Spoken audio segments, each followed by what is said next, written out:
Hello there, my name is Chidra Machuku. I'm a no-code developer and a Python programmer, and I also create content about AI and all.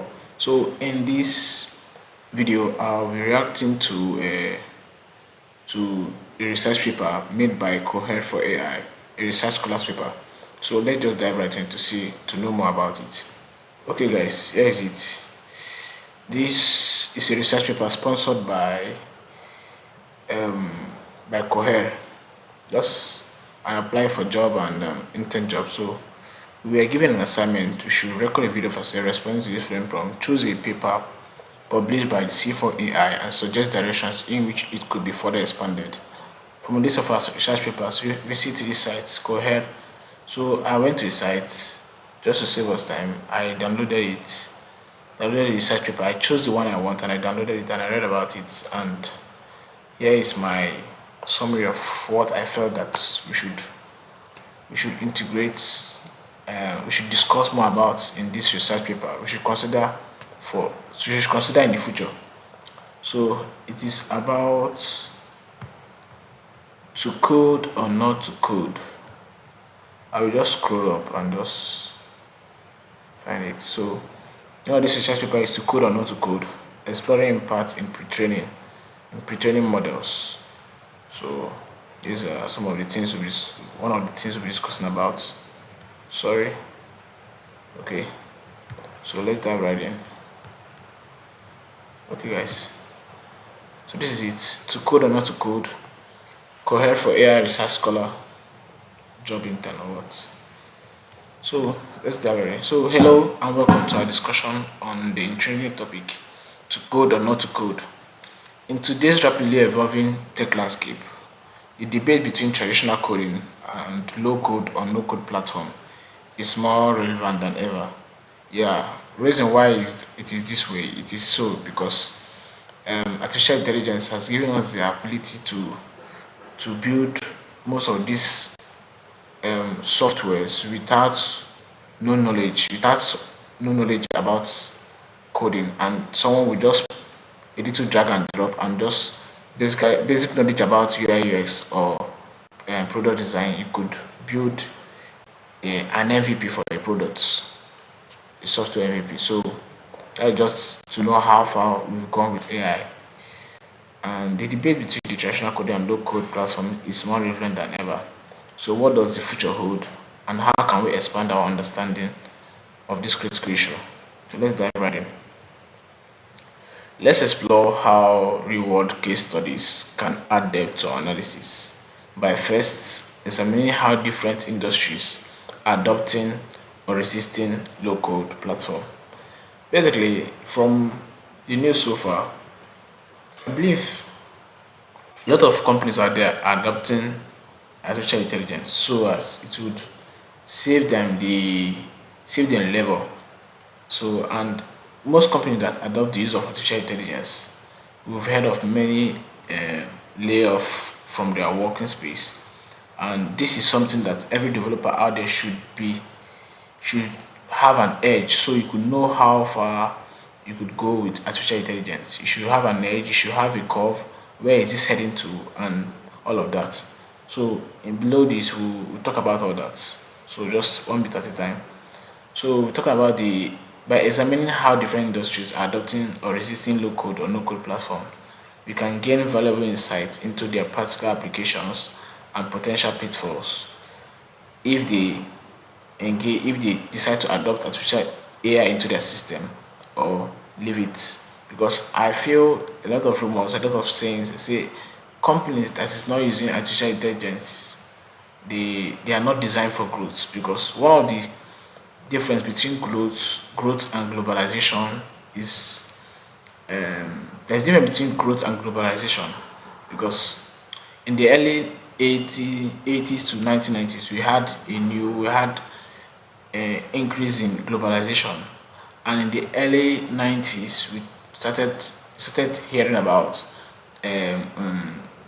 technology, right? Integration of technology into these systems. So and this was one of the things that foster growth in companies, technology. in every existing firm or system, anywhere whereby technology is applied to it, that will automatically foster growth if they put the right working system and techniques in place. So we can gain valuable insights into practical applications and potential pitfalls. Imagine a healthcare system or a financial system. How does these sectors balance speed with security and compliance when choosing between coding options? Next, consider a comparative analysis of the platforms themselves. What if you took a closer look at the leading low code or no code solutions out there, but evaluating their strengths and weaknesses and how they integrate with existing systems? We could provide a roadmap for organizations trying to make informed decisions. Yes, that is just it. With the help of artificial intelligence and these local platforms, it could save the company the stress, and it could save them a lot of more money. But that is not just it. With the advent of artificial intelligence, guess what will happen to these companies like this? If artificial intelligence is integrated into their workflows, they will be able to not just get labor cheap, they could also be able to retest and reiterate their systems and get faster solutions in a very quick and accurate manner. So, but the implications go beyond just tools and platforms. The rise of low code and no code is also reshaping job roles.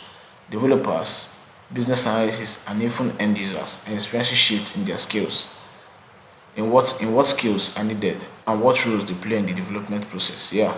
Understanding these changes can help professionals stay ahead of the curve. That's what I was saying in the beginning. That every developer should be able to know the edge, whereby should have an understanding and where these changes are going to, where this AI is going to, the where it could be in the next 1 year, the next 2 years, and stay ahead of it, so it could also be more valuable to the market and to the society. Understanding these changes can help professionals stay ahead of the curve. And just to make mention of one thing, and a very good typical example for myself that I use is video scripting. With the advent of artificial intelligence, I do not need to go through the hassle of writing scripts to of content. I just need to put what I really want to talk about, put in details what this and this that I need to integrate in the video, and guess what? AI will actually create for me content for the rest of the week or for the rest of the month talking about those stuffs. So what I just need to do is to reiterate, check the one that's good, and post them online, check the one that gets more engagement, and guess what? And I'll also discuss more on that. So that is it for now as we proceed. Finally, we can't ignore the future. How will low code or no code evolve with the advancements in AI and machine learning? Will these platforms become even more powerful, or will they face new challenges? And what about the long term sustainability of the solutions they help create? These are some of the things we should discuss in these research papers. There is so much more to uncover in the world of coding versus low code or no code development. By expanding our research into these areas, we can provide a more comprehensive understanding of the opportunities and challenges ahead. Thank you for joining me, and I hope this has sparked some ideas on where this conversation can go next. Okay, guys, one more thing. I'll just put a link to the research paper and to the document I just shared online, I just discussed about. So if you need it, just check in the description. So, guys, do wait to like, share, and subscribe this content. And don't forget to follow us on our page, SOTS Network. On Facebook it is SOTS Network page. On Instagram and on Twitter or X, it is SOTS Network. See you guys.